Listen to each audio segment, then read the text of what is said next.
Amari knows that her missing older brother, Quentin, is still alive, even though the police think otherwise. As if that wasn't bad enough, she was just expelled from her fancy private school for defending herself against a bully. Then, out of nowhere, a mysterious man appears inside her apartment with a ticking suitcase claiming it was from Quentin.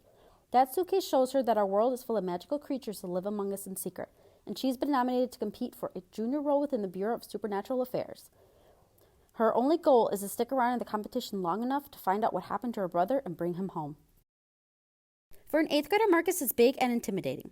This has led to him creating side businesses that include services like walking kids to and from school to avoid bullies. But after being suspended for fighting, his mom decides that the family needs to get away from it all and why not visit family in Puerto Rico.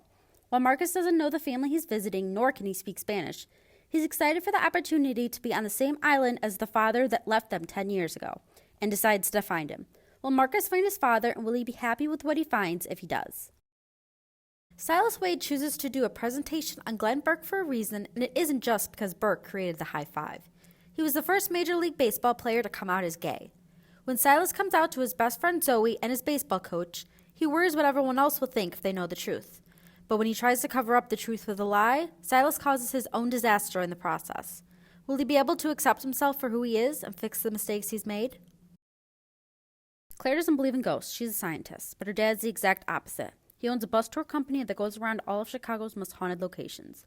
One night, his employee calls in sick, and he asks Claire to help him.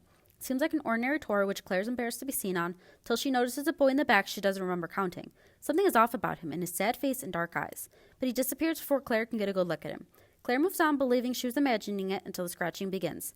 Things get progressively worse, and Claire knows she's being haunted. Will she be able to figure out what the boy wants before it's too late? Omar and his brother have lived in the refugee camp for as long as they can remember, since their home country of Somalia has been at war.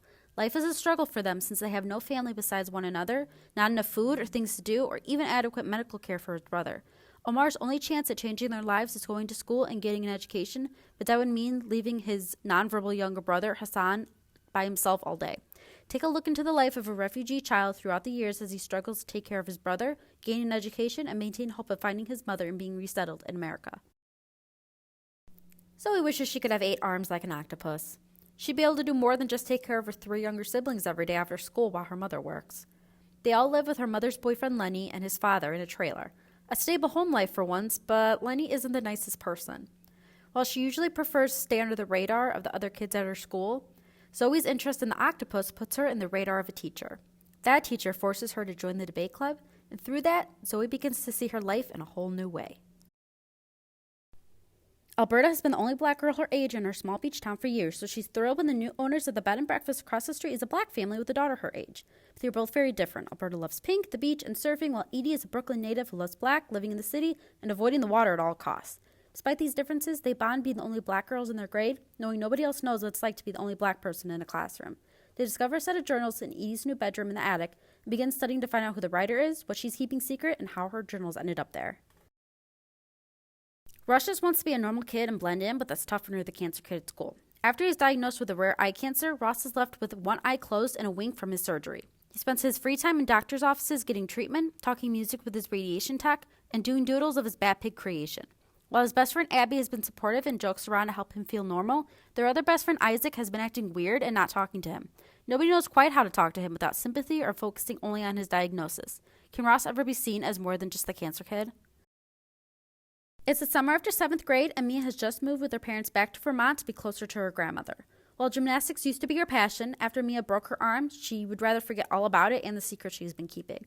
Thrilled for the chance for something new, her time is spent at launch and Warrior Day camps with new friends and at her grandmother's cricket farm. But Grams is convinced that someone is trying to destroy her farm, and only Mia believes her. Mia and her friends set out to solve the mystery and create a way for her to increase business. Can the farm be saved? And will Mia get the courage to tell the secret she's been holding on to?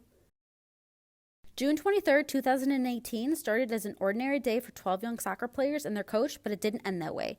They decided to explore a nearby cave for an afternoon, but when they went to leave, they discovered that the floodwaters had risen, blocking the only way out.